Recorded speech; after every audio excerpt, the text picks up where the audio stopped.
What's going on, guys? My name is Glenn Twist, and welcome back to the Batman Arkham series. Joker has been broken in more ways than one. Warren Quincy Sharp is in mental turmoil, and the city of Gotham is saved. If you remember the plot of the Arkham Asylum game, Joker had plans to turn various criminals of Gotham City into giant, Titan-infused monsters. And he had plans to take over Gotham City with these monsters, kind of like an apocalypse of sorts. And that was stopped by Batman. Now, these inmates that were turned into monsters were reverted back to normal, thank God, and returned to their cells. A few other criminals returned to their cells: Poison Ivy, Bane, Killer Croc, Harley Quinn, Victor Zsasz. They were all returned to their cells and locked up tight. As tight as Arkham Asylum can possibly get. And considering the damage it faced during the incident, not very tight. But look, that's besides the point. A few criminals did escape, though. Harvey Dent, aka Two-Face, Calendar Man, Mr. Freeze, Prometheus, Firefly. These types of characters, some of them may be making more crime waves than others. For example, Counterman's probably gonna probably murder on holidays, stuff like that. Two-Face is going to be robbing banks. So for the next several months, Batman is going to work tirelessly to return these criminals to their cells. During this time, Quincy Sharp came out of hiding, came out of his shadows, out of his cave, and ended up taking full credit for the Joker takeover. And because of that, he gained fame for his heroism and his power and his amazing skills, because he basically told everyone that he took down the Joker, and he was the reason that Joker was stopped. Let's forget the fact that Batman was on national television kicking a giant monster version of Joker's ass. Let's forget about that for a second and pretend that the people of Gotham believe this stupid. So because of that, he was elected mayor, which was his plans all along, pretty much, and the coward made it as a mayor. I'm going to start reading from the Wiki at this point. Arkham Asylum was heavily damaged during the Joker's takeover, and many of its deranged inmates remained on the loose after its defeat, including the villains that I just mentioned. The asylum also suffered in losses among Arkham's staff. At least 113 personnel died during the Joker's takeover, 103 of which were security guards. Blackgate Prison was also severely damaged the night of the Joker's takeover. Frank Bowles, who was affiliated to the Joker, was revealed to have been the one who caused the massive fire that destroyed a major part of the Blackgate Prison, forcing the transfer of its inmates to Arkham Asylum, many of them being Joker's goons. Rest his soul. He is a dead man now, but yes, he is the one who started the fire, pretty much. At this point, with Quincy Sharp in full control over Gotham City, he proposed his plans for a mega prison. If you remember, when we went into the warden's office during the game, we opened up a secret part of the wall, revealing a little office with maps and concept art and statues of him, that basically just pointed towards him having plans for a giant section of Gotham City being turned into a mega prison. And in this mega prison, his plans were to have a security patrol, like usual, and the criminals were to be able to walk free, no cells, just basically have a portion of Gotham City be dedicated to the criminal scum of Gotham, because criminals in Gotham City make up a major portion of, just the citizens. So we need a place to keep them that's not a small, contained prison. A little claustrophobic, if you ask me, because these criminals just pile up in these places.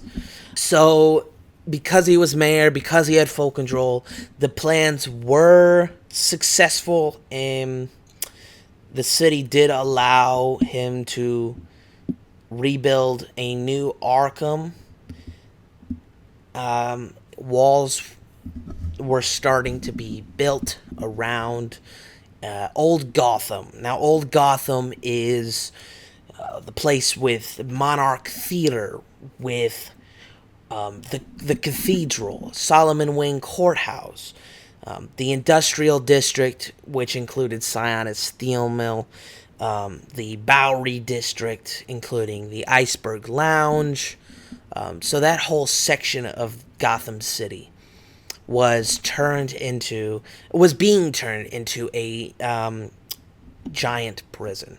Now, of course, this led to eviction notices and the forced removal of people from their homes in order to create this prison. Now, they were forced to move out because if they stayed, they would be trapped in a mega prison, which that is no. So a lot of people went homeless, more homeless people than ever. This is not good, and not to mention these people are being evicted so that criminals have a place to stay and potentially robbed or get more money like from these houses. Like there's a lot to it. You're gonna move all these criminals into this mega prison that is where people used to live. Think about that. People will be walking and destroying cemeteries. They will be vandalizing houses. They're not good people. So this caused people like Vicky Vale, Jack Ryder, all kinds of activists, rights activists, to step up and start, yelling at Quincy Sharp for making this happen, letting this happen, including Bruce Wayne. I want to also mention they hired Tiger Security for the prison. They started off at the asylum. They helped rebuild the asylum just a little bit so that they could move the inmates from the island to the new prison. So Tiger is the security personnel that are going to be residing in the this giant mega prison. And then another thing I will mention is Quincy Sharp couldn't handle the pressure, even though he was basically forced to handle the pressure. So he revealed the true mastermind behind Arkham City to be Hugo Strange. Now, Strange is cold. He is calculating. He is not to be trifled with. He's quite a villain. But let me tell you a little bit of his background. At the beginning of his career, Strange worked as a psychiatrist at Blackgate Prison. Now, this is where Jonathan Crane was. Jonathan Crane took over right after Hugo Strange resigned, where he treated inmates such as Alberto Falcone. Harleen Quinzel interned under him before she was transferred to Arkham Asylum. She also interned under Jonathan Crane, but she didn't much like that. It was unknown whether or not Strange began his Arkham City plan around this time. It is, however, known that he did not enjoy his job very much, as evident by an anecdote by Jonathan Crane sometime later, the effect of which was that Strange mentioned that he would rather be anywhere other than Blackgate. Strange was still a new and relatively unknown player to Gotham. Although he was a licensed psychiatrist, little else was known of Strange's origins, since he had been shrouded in mystery for years. Early in his career, Strange became obsessed with Batman and dedicated his life to finding out more about Gotham City's greatest protector. After spending years intensifying his studies on the topic, Strange became intrigued with Batman's code of justice, no one dying by his hand, and began to grow obsessed with taking on the mantle of the Dark Knight himself, seeking to inherit a title as his successor. With such a cunning mind being put to work, it wasn't long before Strange used his skills to discover his subject's secrets. Strange would later use his knowledge to slowly set the stage for Gotham's ultimate challenge, to destroy Batman in a one-on-one chess game with his city as the board, along with his friends and foes as pawns. then take over as the Caped Crusader himself and use the identity for his own purposes. One of Strange's psychiatric patients was Warden Quincy Sharp, administrator of Arkham Asylum for the criminally insane, where most of Batman's rogues gallery were kept. Strange soon found Sharp to be the best kind of puppet. Established, old-fashioned, affluent, and completely hollow. He was a blank canvas, fit for someone else to manipulate, seeking to influence Sharp to fall under his influence and control. Strange manipulated Jervis Tetch and utilizing his mind control drugs and technology on the Warden, ordering Tetch to pay him a visit in order for Sharp to come around to Strange's way of thinking.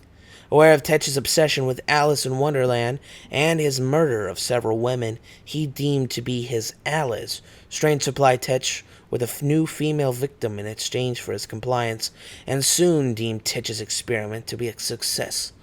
Over the next 3 years, Strange began treating Sharp with a combination of Tetch's hallucinogenic drugs and mental coercion to program him into becoming his face. While Sharp would appear to be in charge to the public, Strange would puppeteer him from the shadows. One of Strange's first moves was to make Sharp run for mayor of Gotham City, knowing that if he won the position, it would give him almost unlimited influence over the city. And now, as we just discussed, that is now the case.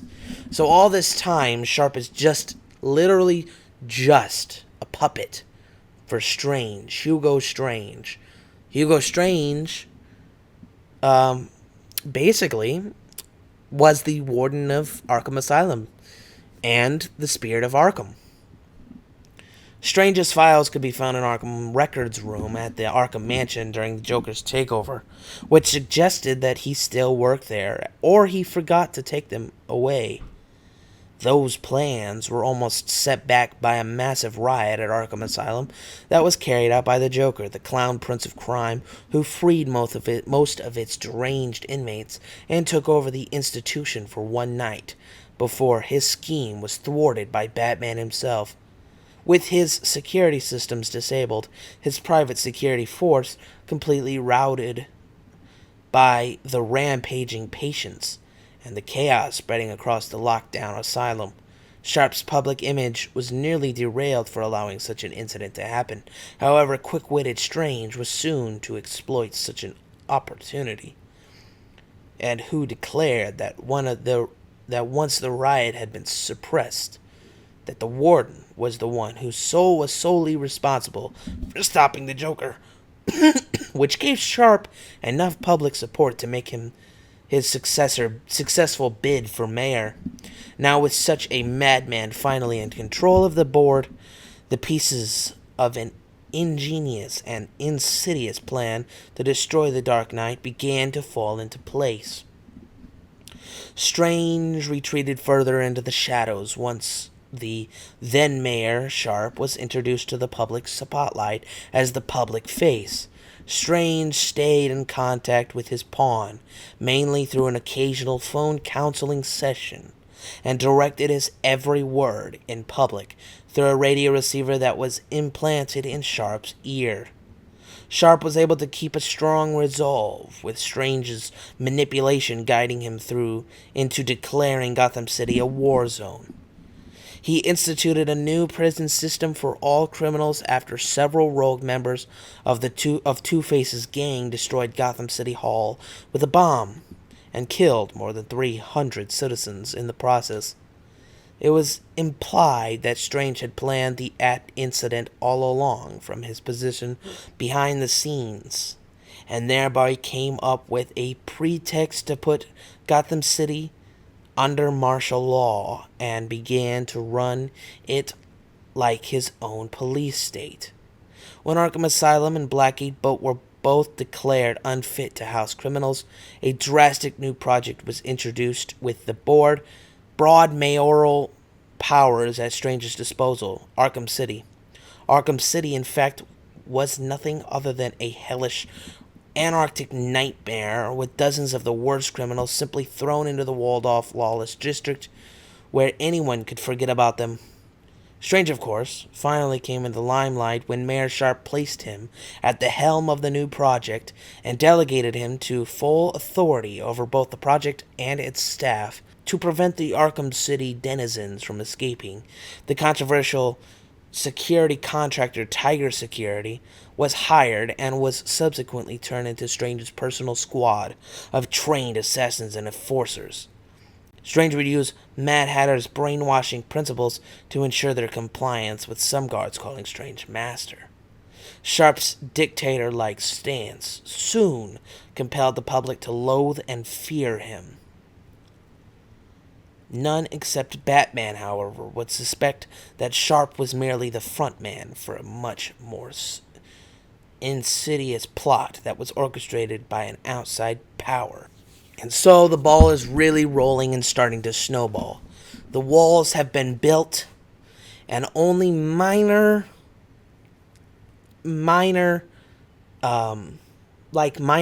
exploits could be exploited. Only minor weaknesses of the walls could be exploited at a time. And it was ready to house prisoners. So prisoners from Arkham Asylum and Blackgate prisoners, regular goons, insane patients were being moved to the city. One by one by one by one by one. Since people were being evicted, there are obviously going to be some that want to stay in Old Gotham and want to live there because it's their home. One of these people are a villain by the name of Penguin.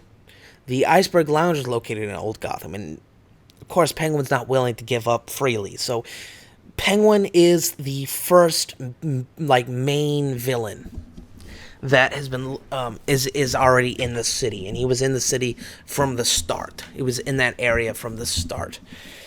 So, a lot of the criminals that were moved from Blackgate, were magnetized and pulled to, the Iceberg Lounge for, some pay, for some money, and some freedom. And, like regular criminal stuff, people gravitate towards the more powerful, the big man, the big fish, so that they can have something to do, or so that they can, have meaning.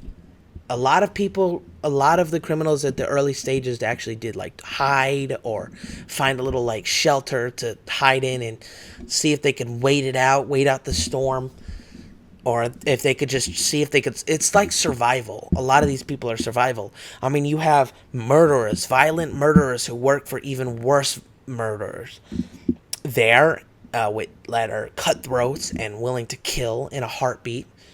And then you have criminals like Joe Chill, who are just trying to survive. So you have the people who are just trying to survive, building shelters, living in boxes, living in apartments that they can get into.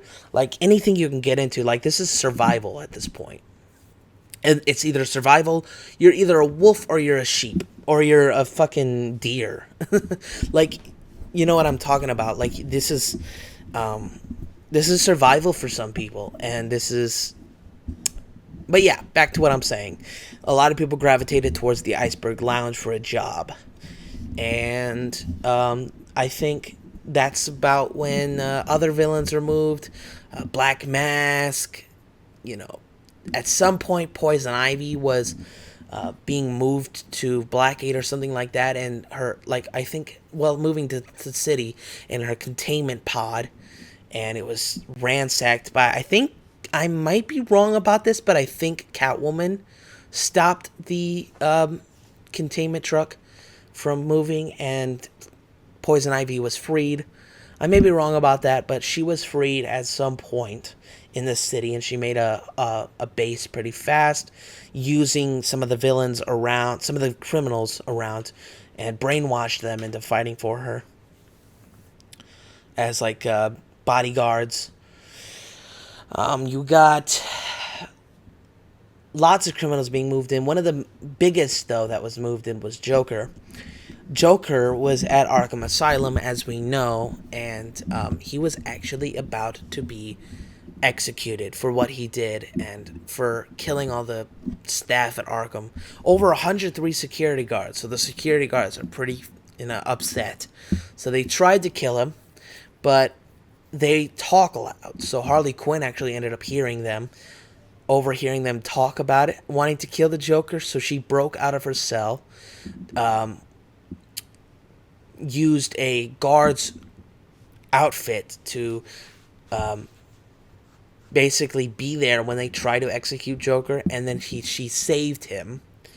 She revealed herself to the Joker, kicked their asses. There was about 4 of them there. She destroyed them, and then moved Joker down to the docks where they found a police boat. There, Batman got caught wind of this and tried to stop them, but he was unsuccessful, and they were able to get back to the city. And it turned out it wasn't just Gotham City, it was Arkham City. So they were one of the first villains there as well. Joker and Harley Quinn. They made a base, and a lot of people gravitated towards them for a job. And yeah, criminals are just filling up the prison. I want to also point out for the record that Ra's al Ghul has gone missing. So, if you remember, I showed you his body at the asylum. At some point during the game, League of Shadows members break into the asylum and steal his body. So now he's nowhere to be found. So he is on the loose somewhere. And knowing him and his need to destroy criminals, he might be somewhere around Arkham City. That might be something to look out for. So yeah, things are really rolling now, and Batman wants to find a way in. So he finds a way in by, with his submarine ship, he goes under the water and he goes in. So Batman breaks in to the Arkham City, and he wears a big beard and all that kind of stuff. He kind of disguises himself as one of the criminals, and he tries out in these different areas and sees what they have access to, or what they what they could. These criminals, he goes to Joker. First, he goes to Joker, and he tries to join up with the Joker.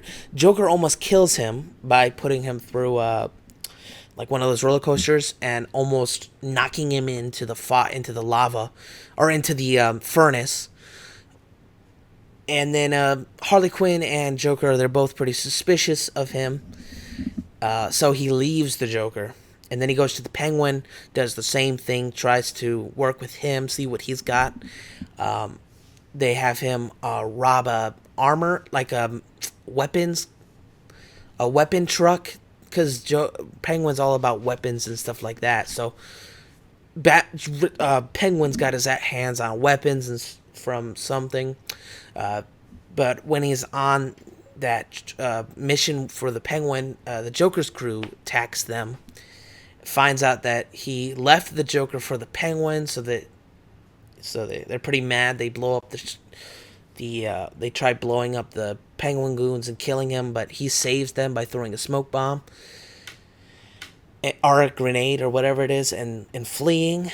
He does come back to Penguin, but Penguin's pissed because he lost his weapons. And it turns out that, and at that point is when he escapes the Penguin, and he finds out that Penguin's got some kind of thing underneath his iceberg lounge. He dropped someone in a hatch, before they went on their trip to fucking get the weapons. So Penguin's got a hatch door, like classic villain stuff. Drops people down into the pits below, and something's under there. Something suspicious is under there that growls and shit. Teeth. But yeah, so that's what that was. He went in and he basically observed what they were doing. But little does Batman know, Strange is watching him. And of course Batman finds this out. But Strange has been watching him, tracking his movements, like finding out how he fights, how he operates, because he has breaking in a couple times without the disguise. He kind of just watches the city. He breaks in, watches the city, sees how they do things, but you know, Strange has been watching him, and he finds out how he's been getting into the city and blows it up. So he has no way of getting in now. So I think Catwoman saves him from that with her truck. This is when she tells him about Poison Ivy. So the last two villains that are to go to the asylum are the last two villains that Strange really wants is Two-Face and Catwoman, because they're still free. They're pretty much the only two villains that are free that Strange really wants in the prison. And of course, he is able to get them eventually. Something goes down between Catwoman and Two-Face where they get to a massive fight, and Tiger Security intrudes, takes Two-Face, and Batman tries to save Catwoman, but Two-Face really wronged her, so she jumps in and gets taken by Tiger as well. So the only person that Strange really wants is Batman at this point. Alright, so that's where we are. Batman is still on the loose. Strange really wants him in the prison for his big plan. And yeah, that's where we are, guys. I hope that made sense. I ramble quite a lot, and I know that, but it's fun. And if I have to remake or make a follow-up of something, I will. I just hope this makes sense for you guys. That's basically what's going on before City. Now, there's a couple of comic books. They're called the Batman Arkham City. There's a couple issues. I think there's like 5 issues.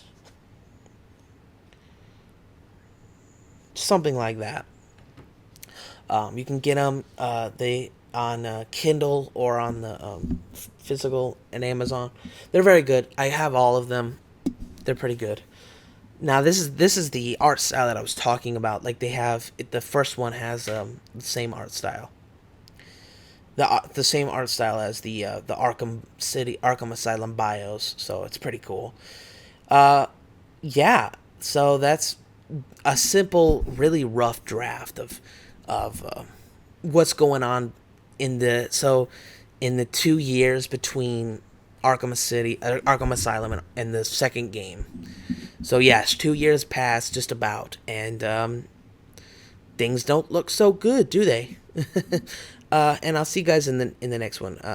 Subscribe, like the video. Bye bye.